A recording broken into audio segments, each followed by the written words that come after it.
Shema Yisrael, Shema Yisrael, Shema Yisrael, Shema Yisrael, Adonai Elohim, Adonai Elohim, Adonai Echad.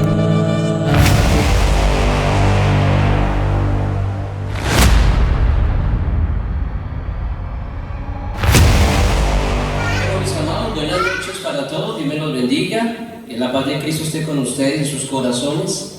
Como ustedes pueden observar en esta noche, entonces nos vamos a introducir en una clase de tantas teologías que hay, ¿sí?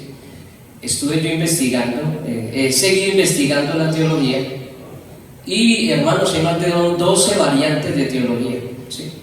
Y cada una se especializa en un área específica. Solamente por darles un ejemplo, la palabra eclesiología, ¿cierto?, que es un área de la teología, viene de eclesia. Entonces es el área de la teología que va a investigar a profundidad todo lo relevante ¿con qué?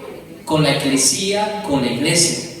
Cristología, bueno, es el área de la teología que va a estudiar todo lo que tiene que ver ¿con qué? Con Cristo. Sotería, que viene de salvación, es el área de la teología que tiene que ver ¿con qué? Con todo lo relevante a la salvación del ser humano. O sea, la Biblia desde Génesis, Apocalipsis, que va a hablar del tema de la salvación, que va a hablar del tema de la cristología, que va a hablar del tema de ¿qué más le dije? De la eclesia, y así. Hay angelología, ¿cierto?, que dice la teología desde Génesis, Apocalipsis, que dice quiénes son los ángeles, por qué Dios los creó, para qué Dios los creó, en qué momento los creó, cuál es la relación que ellos tienen con Dios, qué nos revela la Biblia de los ángeles, cómo ellos se han manifestado en la Biblia en tantos periodos. O sea, la teología va a estudiar según el área que usted vaya a estudiar, va a estudiar la profundidad desde el Génesis, Apocalipsis, según la temática. En esta noche, mis amados, vamos a entrar a lo que se llama como la teología propia. ¿De qué se tratará? Entonces, esta es un área, mis amados, la cual va a hablar a todo lo que tiene que ver con el Teos, Dios, ¿cierto? Esa es un área muy importante porque ¿quién no quiere conocer a Dios a profundidad? ¿Usted quisiera saber más de Dios? ¿Cómo piensa Dios? ¿Cómo actúa Dios? Desde el Génesis al Apocalipsis, ¿cierto que sí? Entonces, mis amados, vamos a iniciar primero, como les dije, con la palabra teología. En su semántica está conformada por dos palabras en griego. Está conformada por el teos, que significa Dios o deidad, ¿sí? Y luego sigue logos, que significa estudio, tratado, razón, o palabra, ¿cierto? Cuando la palabra va a hablar de logos, está hablando del verbo, del Hijo de Dios, ¿cierto? Ok. Entonces, semánticamente ya podemos unir estas dos palabras de la teos y el logos, teología. Entonces, semánticamente es todo lo relevante que tiene que ver con el estudio profundo y sistemático de la deidad de Dios, de la deidad de Dios. Y la deidad de Dios, según la revelación que el Señor nos ha mostrado, y ha mostrado en los milenios y en los concilios que se han dado en la historia del cristianismo, ¿cierto?, se ha llegado a la conclusión sistemática de que Dios tiene tres personas, un solo Dios, ¿cierto? Ok, entonces, en segunda instancia, mis amados, tenemos para el día de hoy que explicar la palabra teología propia. ¿De qué tratará? Ya sabemos, teología, conocimiento profundo de la deidad de Dios. Propia O sea, todo lo que tiene que ver con la propiedad, con la esencia de Dios, con lo más profundo de su esencia propia, es algo de Él propio, su deidad, su espíritu, es algo muy personal de Dios, ¿sí? Entonces, eso significa teología propia, ok. La teología propia, mis amados, ¿sí?, es conocida también como la teontología. Interesante esta palabra, teontología, que es la rama de la teología sistemática que solo estudia a profundidad a Dios Padre, ¿sí? Todo lo que tiene que ver a profundidad con el Señor, con Dios, con el que creó todas las cosas invisibles y visibles. Mientras que la teología general, que regularmente es lo que se explica en las iglesias, ¿cierto? La teología general, ¿sí?, abarca diversos temas bíblicos. La teología propia se va a enfocar sobre todo en responder la pregunta de quién es Dios. ¿Quién es Dios? Qué pregunta tan grande, ¿cierto? Una pregunta que los seres humanos, yo no sé, usted en su juventud se habrá preguntado: ¿existe Dios? ¿Dios quién será? ¿A Dios quién lo creó? ¿Existirá Dios? ¿Quién es Dios? Preguntas existenciales, ¿cierto? De un joven que apenas comienza a vivir su existencia, 12, 13, 14, 15 años, ¿cierto? ¿Cómo será la naturaleza de Dios, su esencia?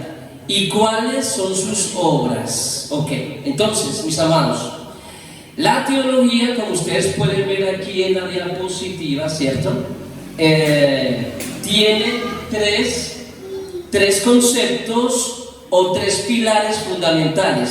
La teología propia, ¿sí? Pero en esta noche solamente vamos a tocar uno, ok. La primera parte es el ser de Dios, ¿sí? Este concepto, o el día de hoy, en esta noche, vamos a explicar la pregunta: ¿quién es el ser de Dios? ¿Quién es Él? Por segundo concepto, que no lo vamos a ver hoy, pero posiblemente si ustedes quieren saber más de teología, lo podemos mirar en otra clase, ¿cierto? Se va a hablar de los atributos de Dios, ¿sí? Los atributos de Dios. Y por tercera instancia, se toca el tema relevante a la Santísima Trinidad o la Deidad. Aunque la Biblia no habla la palabra Trinidad, sí habla de la palabra Deidad, y muestra en varios capítulos, en varios pasajes, en varios libros de la Biblia, sea Antiguo o Nuevo Testamento, se va a mostrar que Dios está partido en tres personas. ¿Sí, mi amado? Entonces, en esta noche no tenemos tiempo de abarcar las tres divisiones, pero sí vamos a ver la primera división. ¿Cómo se llama? La teología del ser de Dios, de la existencia de Dios, ¿cierto? Ok. Entonces vamos a... antes de entrarnos a esta pregunta, les voy a preguntar algo. ¿Por qué será importante estudiar la teología propia? Ya ustedes observando, mirando lo que acabé de explicar. Les voy a decir algo, hermanos, para tener un conocimiento, una gnosis profunda, correcta de Dios, ¿cierto? Para no malinterpretar a Dios, porque a veces, si no tenemos un conocimiento previo de Dios, lo podemos, ¿qué?, malinterpretar, ¿cierto? Y así podemos evitar creencias basadas en nuestra propia imaginación. A veces nosotros, seres humanos, creemos algo que no es bíblico, creemos algo que Dios nunca dijo. Son simplemente creencias, muchas de ellas han sido heredadas, que nuestros abuelos o tatarabuelos, o aún las universidades, los colegios, ¿cierto?, a veces hablan o tienen creencias más bien de la imaginación y no relevante a lo que dice que la palabra de Dios. Hoy solo explicaré la primera parte o pilar fundamental, el ser, ¿de qué? El ser de Dios. Abarcan dos cosas, la naturaleza de Dios y la existencia de Dios. Ok, vamos a empezar. La naturaleza de Dios es su misma esencia, lo que yo decía al principio de esta conferencia, mis amados, de este estudio. Es su misma esencia y su esencia es viva y siempre ha vivido. Es su propia existencia. Es su propio espíritu, ¿sí? Observemos la subdivisión de esta sección. Cada vez como que vamos dividiendo en diferentes secciones. Ok. Esta sección se divide en tres. La teología del ser, en tres partes. La primera es la espiritualidad de Dios. Vamos a mirar algo. Vamos a explicar algo de la espiritualidad de Dios. Dios, escuche. Dios no tiene cuerpo físico, ¿sí? Su esencia, su propia esencia es espíritu, y ese espíritu en mayúscula. Cuando ustedes observen y lean muy detalladamente, cuando se hable del espíritu de Dios, ustedes van a ver que es un espíritu ¿en qué? En mayúscula. Esto nos da a entender que Dios no está limitado por el espacio, por el tiempo o por las leyes de la física. ¿Sí? ¿Estamos? Vamos a leer un texto bíblico, mis amados, para empezar, para explicar qué nos dice la Biblia esta primera parte. Capítulo de Juan 4, versículo 24. El Evangelio de Juan, capítulo 4, versículo 24. ¿Sí? Dice la palabra de Dios, mis amados. Este texto es hermoso. Dios es, aquí ya nos está diciendo la palabra Dios, ¿qué es? Dios es espíritu, ojo, mayúscula, ¿cierto? Y los que le adoran el espíritu, ¿por qué minúscula? Porque está hablando del espíritu del hombre, el espíritu que usted y yo tenemos, personal, prestado por Dios. Y en verdad es necesario que le adoren en espíritu y en verdad. Pero quedémonos con la frase Dios es espíritu. Ya la Biblia nos está respondiendo, ¿cierto? Algo sobre la espiritualidad de Dios. Ok, Dios es espíritu y los que le adoran en espíritu y en verdad es necesario que el Señor reciba su adoración en espíritu. En espíritu. Ok. Cuando la Biblia habla de la mano de Dios, qué interesante. Cuando la Biblia habla de los ojos de Dios, cuando la Biblia habla de los pies de Dios, ustedes lo han leído en los Salmos, en Éxodo, cuando la Biblia habla del costado que dio Moisés a Dios, cuando Moisés decía que le veía cara a cara, expliquen eso, ¿cierto? ¿Cómo se interpreta esto? Ok. La mano de Dios, los ojos de Dios, se llama antropoformismo. Es una palabra que se utiliza mucho en la teología, ¿cierto? Antropomorfismo. ¿Cómo se dice? Es un poco enredado. Antropomorfismo. ¿Sí? ¿Qué es esto? Cuando el lenguaje humano, cuando lo que se puede explicar con palabras humanas, ¿cierto? Se va a explicar algo divino, alguna cualidad que tiene Dios. No es que literalmente el Señor haya pisado el monte de Sión, ¿cierto? No es que directamente Moisés le dio el costado a Jehová. O sea, fueron figuras retóricas, fueron escenarios que se estaban mostrando para mostrar algo de Dios, ¿cierto? Por medio de un lenguaje humano. Por eso a veces la Biblia es complejo que entenderla. Pero la teología propia nos enseña que Él, en mayúscula, cada vez en hebreo cuando se dice Elohim, todopoderoso, El Shaddai, El Elión, ¿sí? Siempre empieza por Er, y la palabra Er es Dios. Es el primer nombre de Dios, como se le conocía a Dios en el Mediterráneo. Er, con mayúscula, ¿sí? Y a los ángeles también se les llama Elohim, en plural, ¿sí? O dioses, pero provienen de Er, de la esencia de Er, ¿ok?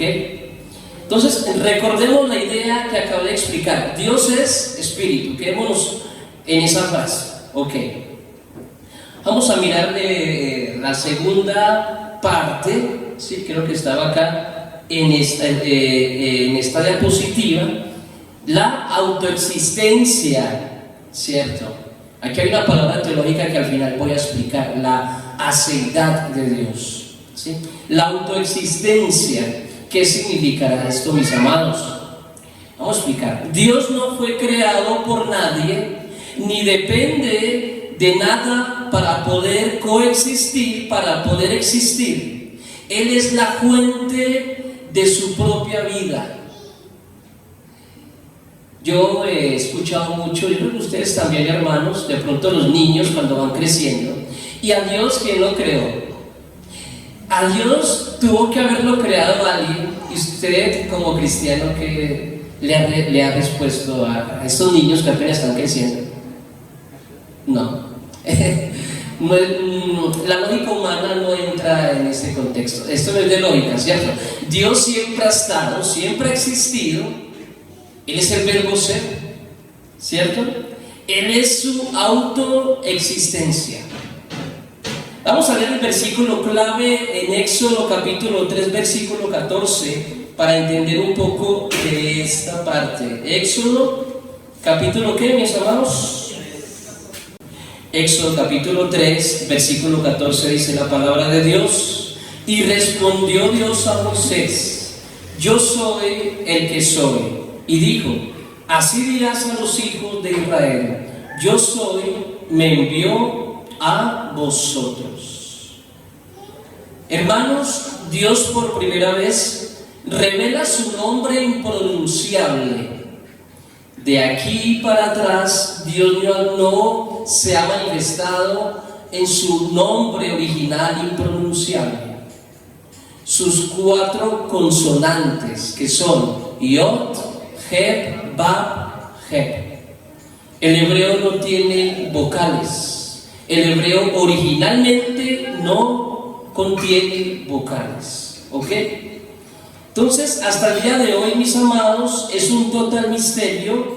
Solo se conocen en el hebreo, como acabé de decir, las 4 ¿qué? Consonantes. Cuando usted tiene una Biblia en hebreo, se va a dar cuenta de esto, ¿ok?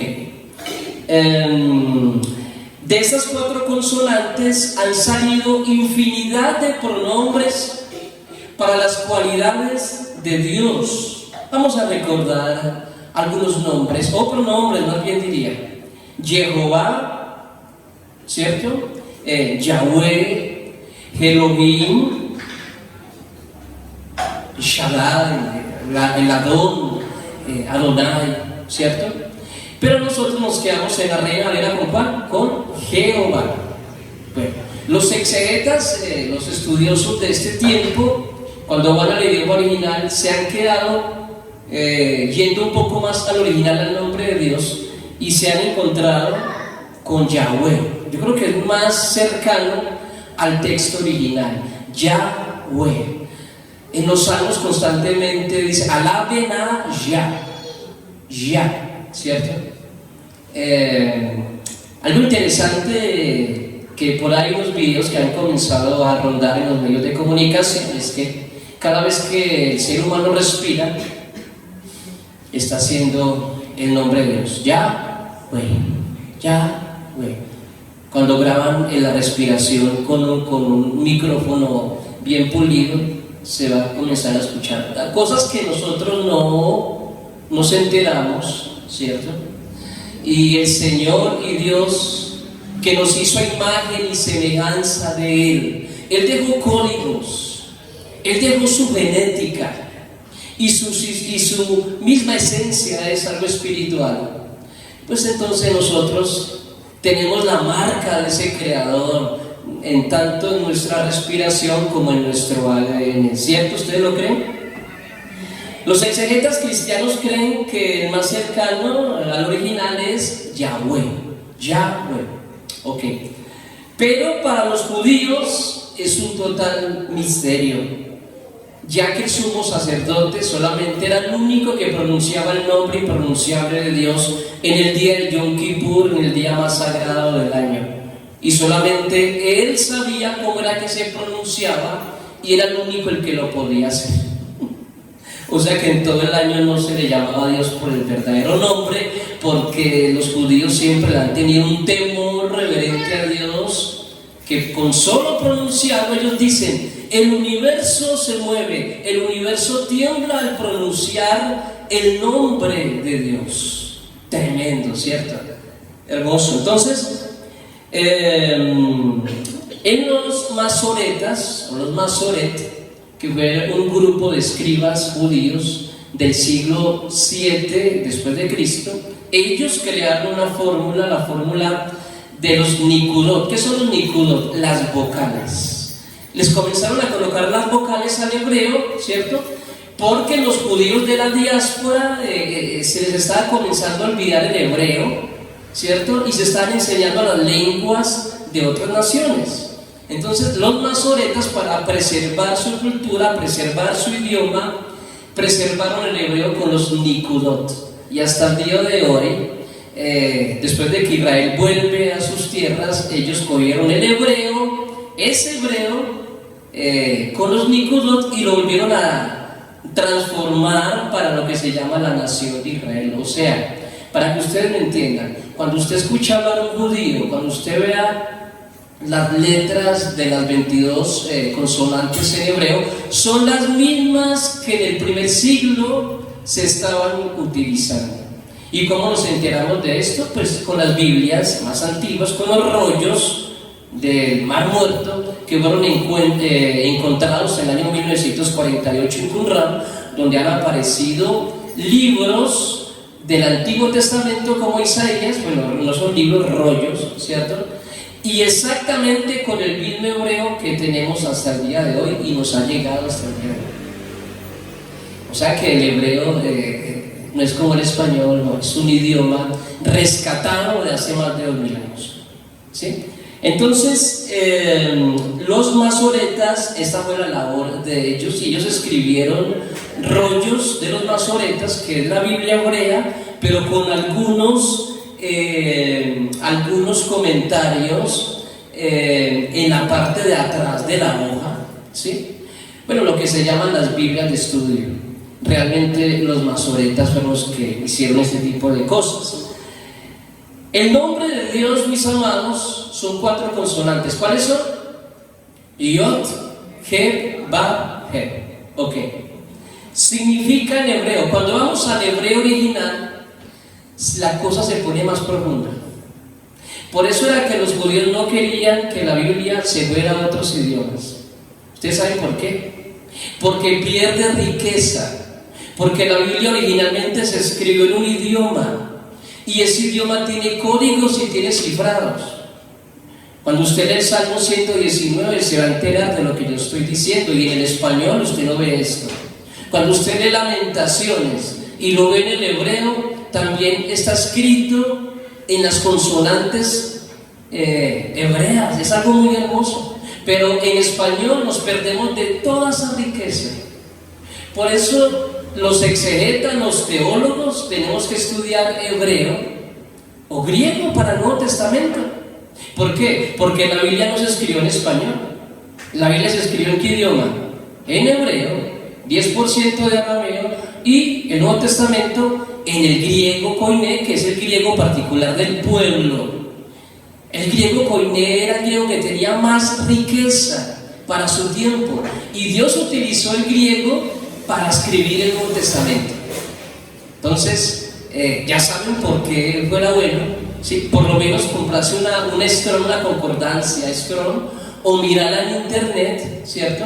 Que ahí aparece directamente el texto y la palabra en el idioma original, ¿sí? Entonces, en el idioma original, la palabra Yod Heh Vav Heh significa yo seré el que seré. Ya no es yo soy el que soy, sino yo seré el que seré. Más enredado, ¿cierto? ¿No lo ven muy enredado? Bueno, en hebreo es Eye Asher Eye. ¿Y qué significa esto? Significa muestra y revela, va a mostrar y va a revelar, ¿sí? La existencia activa, eterna de Dios. ¿Qué significa el nombre de Dios por primera vez cuando lo entrega? Significa yo seré el que seré, y él está mostrando su eterna y activa eternidad en su mismo nombre, indicando con el verbo ser. Se utiliza el verbo ser, que es una acción continua y futura, ni siquiera habla del pasado. Está yo seré el que seré, o sea, se está mostrando a futuro. Yo seré el que seré, ¿sí? ¿Qué significa esto? Que Dios está no contenido en el tiempo conocido por nosotros. Él no se encuentra en el tiempo que nosotros conocemos. Él ya está ¿en dónde? En el futuro. Él ya está en el futuro. Y si Él ya está en el futuro, ¿qué significa esto? Que Él tiene todo el control sobre lo que está pasando aquí y en el ahora. Dios está en el futuro. Tremendo, ¿cierto? Él ya está en el futuro creando nuestro futuro. El Señor está creando ahora nuestro futuro. Y Él, del universo mismo, de la creación misma, el de todo lo que Él ha hecho. Ok. Esta explicación se pierde en la traducción, la Reina Valera, llámele 1960 o otras traducciones, ¿cierto? Algo más profundo de Dios cuando vamos al texto original. Yo seré el que seré, a futuro, ¿sí? Entonces, mis amados, Dios existe por sí mismo. Vamos entonces a terminar con esa primera parte. Dios existe por sí mismo y no necesita de nadie. ¿Para qué? Para existir, mientras nosotros los mortales, necesitamos para existir de nuestro Padre, de nuestra Madre, del aire, de la comida, del Creador, pero Dios no. Dios es totalmente independiente, como lo dice, vamos a leer ahí el Salmo capítulo 90, versículo 2. ¿Sí? Salmo 90, versículo 2, mis amados, dice la palabra de Dios. Hermoso, miren lo que dice. Antes que naciesen los montes y formase la tierra y el mundo, desde el siglo y hasta el siglo, ¿sí? Como está mostrando, desde antes y hasta futuro, tú eres ¿qué? Dios. El Señor siempre va a ser Dios. Hermanos, yo creo que ese tipo de versículos, explicándolo de esta forma teológica, nos muestra, nos da confianza. ¿Usted no le da confianza saber esto? De que usted está caminando con el Rey de Reyes, con el que tiene todo bajo control, ¿cierto? Es hermoso, amén. Entonces, desde el siglo y hasta el siglo, tú eres Dios, amén. Bueno, entonces vamos a mirar la parte 3, que es ¿qué dice ahí? Inmutabilidad de Dios. La inmutabilidad de Dios. O el concepto que Él no cambia. El Señor no cambia. ¿Sí? Quizás usted y yo podemos cambiar el día de mañana, ya queremos otra cosa, ya no queremos bandeja paisa, sino que queremos mondongo, ¿sí? O Cosita quiere una arepa venezolana y yo quiero una arepa colombiana. Quizás los seres humanos cambiamos constantemente, hermano, pero Dios nunca cambia. Si el Señor escribió y prometió algo en la Biblia, Él lo va a cumplir. ¿Usted lo cree? Dios es perfecto, por lo tanto no puede mejorar ni empeorar. Su carácter y sus promesas son eternas, ¿cierto? Y constantes. Vamos a un versículo entonces ahí para mirar y entender esta parte, mis amados, ahí en Malaquías capítulo 3, versículo 6. Malaquías capítulo, ¿qué? El último profeta de la Biblia, dice la palabra de Dios. Entonces, perdón, es el versículo 6. ¿Sí? Porque yo Jehová no cambio, por esto, hijos de Jacob, no habéis sido consumidos. ¿Por qué no fueron consumidos los hijos de Jacob? Aún habían pecado, sí.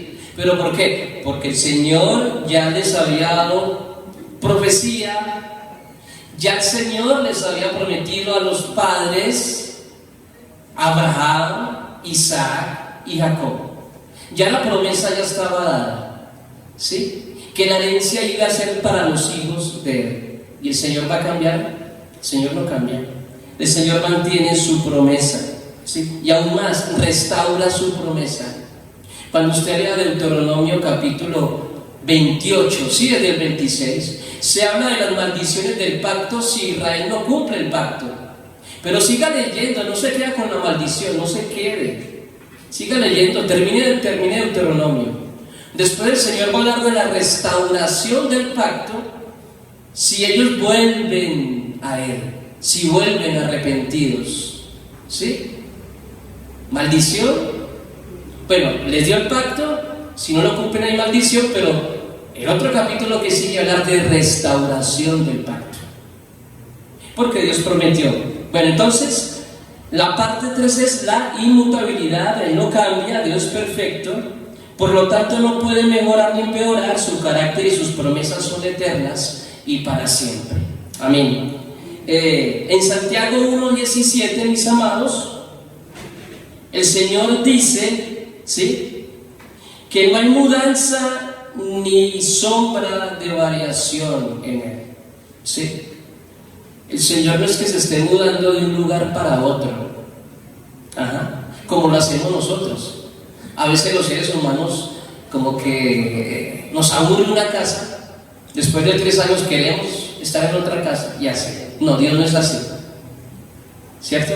Dios, en Él no hay mudanza ni sombra de variación, ¿sí? Esto da seguridad al creyente, ¿sí o no? ¿A usted le da seguridad de que el Señor no cambia su palabra? ¿Sí o no? ¿A usted le da seguridad las promesas de Dios, lo que Él nos ha prometido como pueblo, hermano? Cierto, eso nos da seguridad.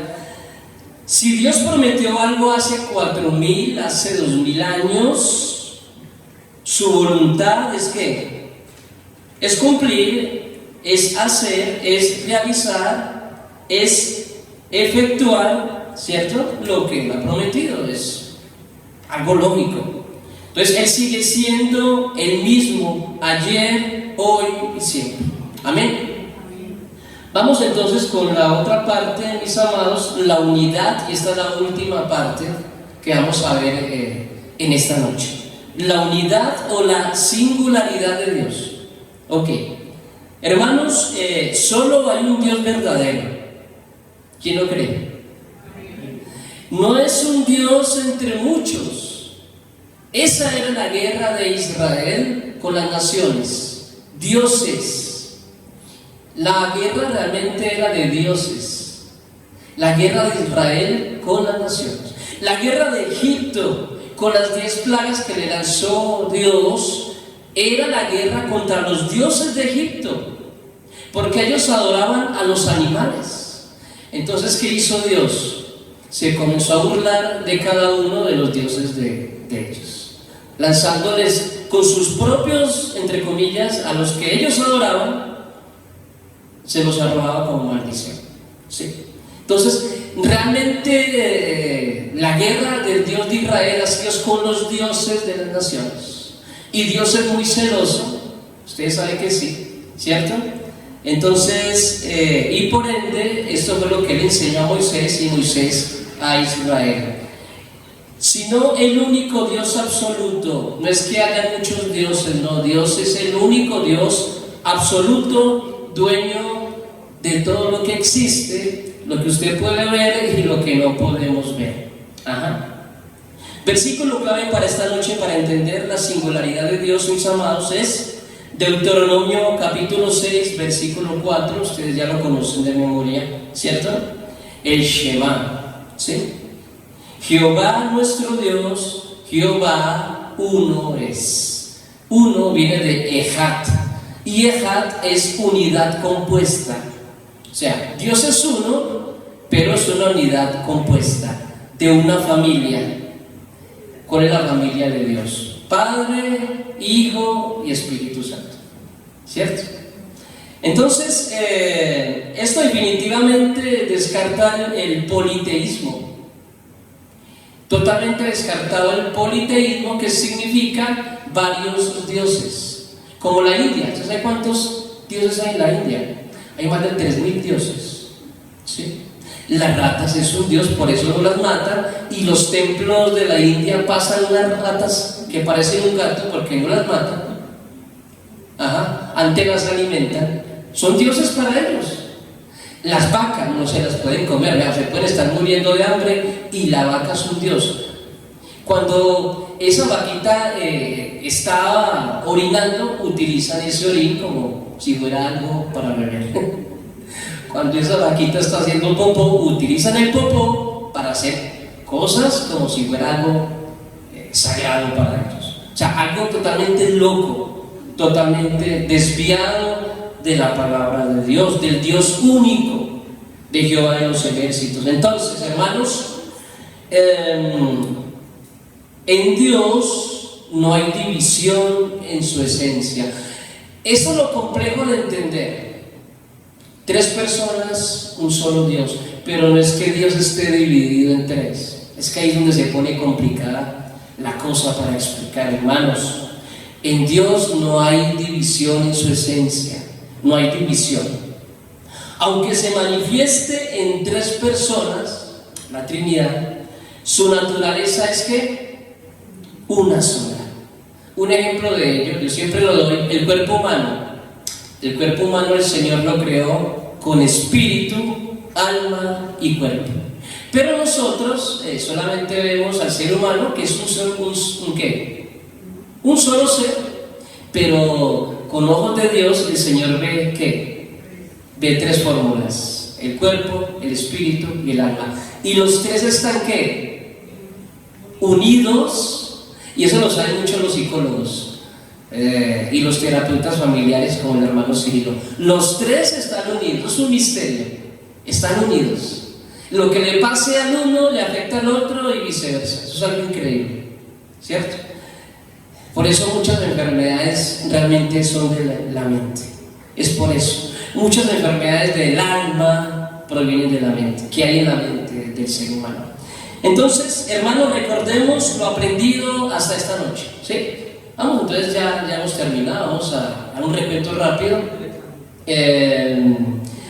Recordemos lo aprendido del primer pilar, el ser de Dios. Recuerden que hay 3 pilares, no hay tiempo para tocar los otros 2.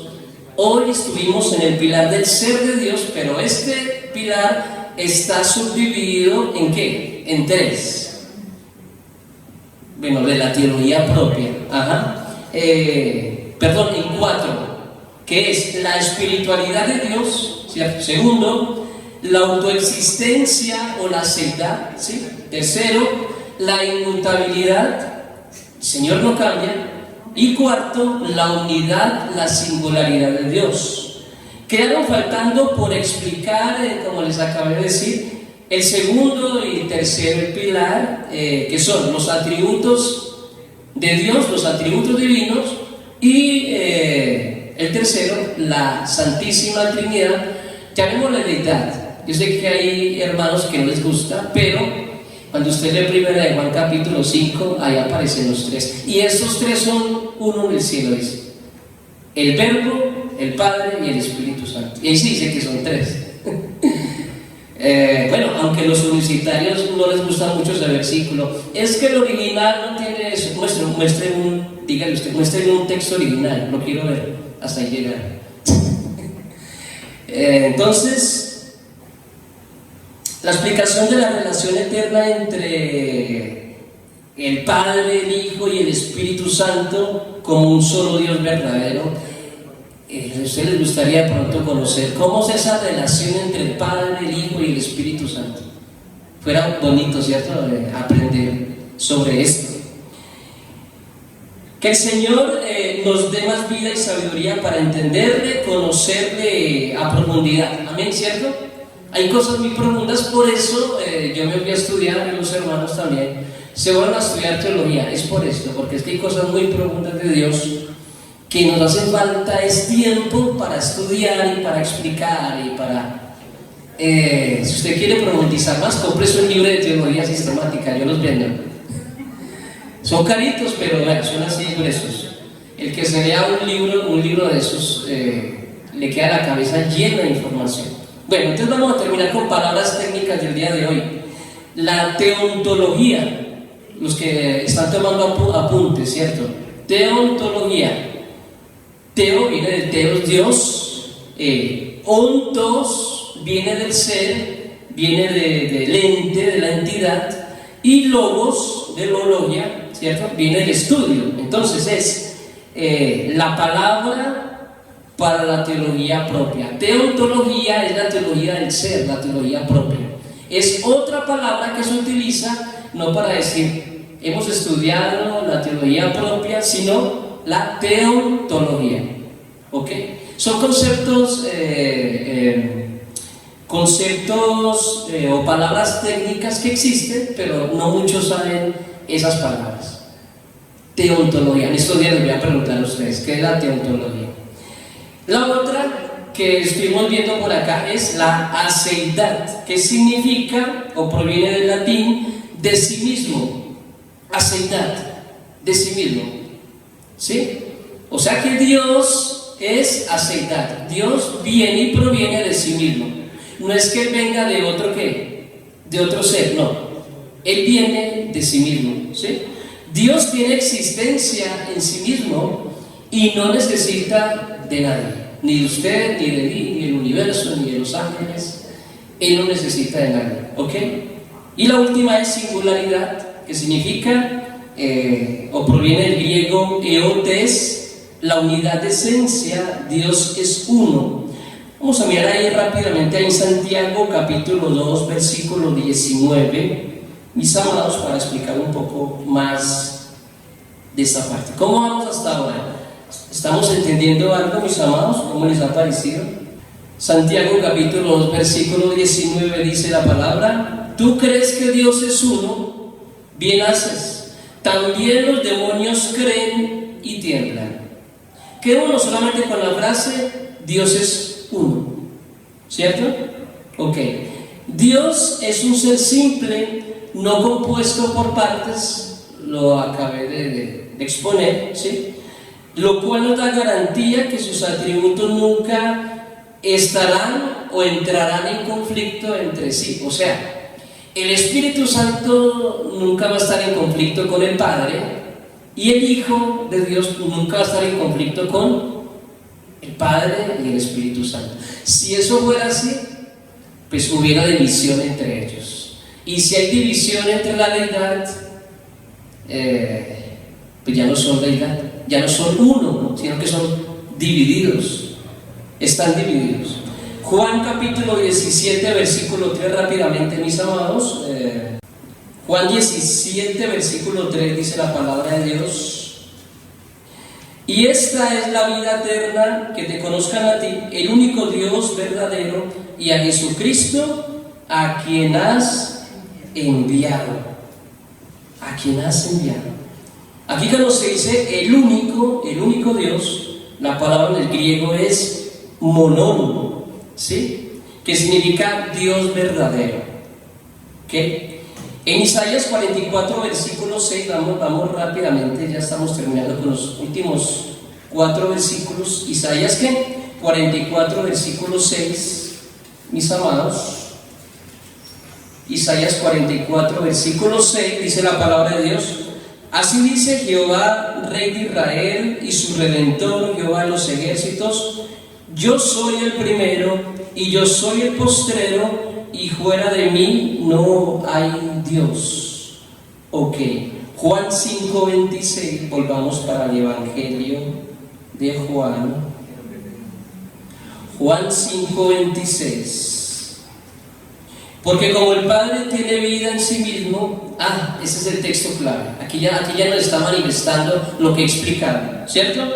Porque como el Padre tiene vida en sí mismo, así también ha dado al Hijo el tener vida en sí mismo. No solamente Él tiene vida en sí mismo, sino el Hijo también. ¿Sí entienden, mis amados? Ok. El Padre tiene vida en sí mismo. La frase vida en sí mismo significa aceidad. Ellos tienen y son aceidad, ¿sí? Él es la fuente de todas las cosas. Ellos o Él no son receptores de la vida.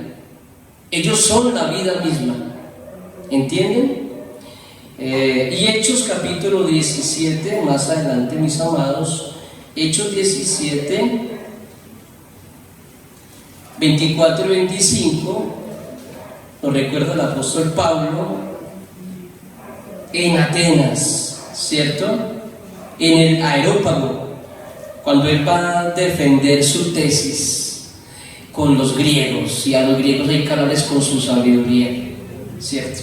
Entonces Pablo, ¿qué dice? En el versículo 24-25 dice: el Dios que hizo el mundo y todas las cosas que en él hay, siendo Señor del cielo y de la tierra, no habita en templos hechos por manos humanas, ni es honrado por manos de hombres como si necesitase de algo, pues Él es quien da a todos vida y aliento y todas las cosas. El Señor no necesita de nadie. El Señor es el que a todos da vida. Él no necesita de nadie, Él es la vida misma. 1 Timoteo capítulo 2 versículo 5. 1 Timoteo capítulo 2 versículo 5 dice la palabra de Dios: porque hay un solo Dios y un solo mediador entre Dios y los hombres, Jesucristo hombre. Hay un solo Dios, Geís en el griego. Y ahora sí terminamos con Judas capítulo 1 versículo 25, mis amados. Penúltimo libro de la Biblia, 1:25. Así termina la carta de Judas. Al único y sabio Dios, nuestro Salvador, sea gloria y majestad, imperio y potencia, ahora por todos los siglos. Amén. Al único, monos, de aquí viene la palabra, no politeísmo, sino que monoteísmo. Cada vez que se encuentra en el griego la palabra único es monos, único, ¿cierto? Al único y sabio Dios. Ok, bueno, mis amados, entonces hemos terminado en esta noche mirando estas cualidades de la teología propia, ¿cierto? Algo muy interesante de la singularidad de Dios. Estamos profundizando y conociendo un poco más de Dios. Entonces creo que fue algo interesante en esta noche, y si Dios nos da vida, especialmente podemos algún día mirar las otras dos singularidades de Dios. Que el Señor me los bendiga y que el Señor colme sus vidas de paz y de amor. Que Dios me los guarde, hermanos.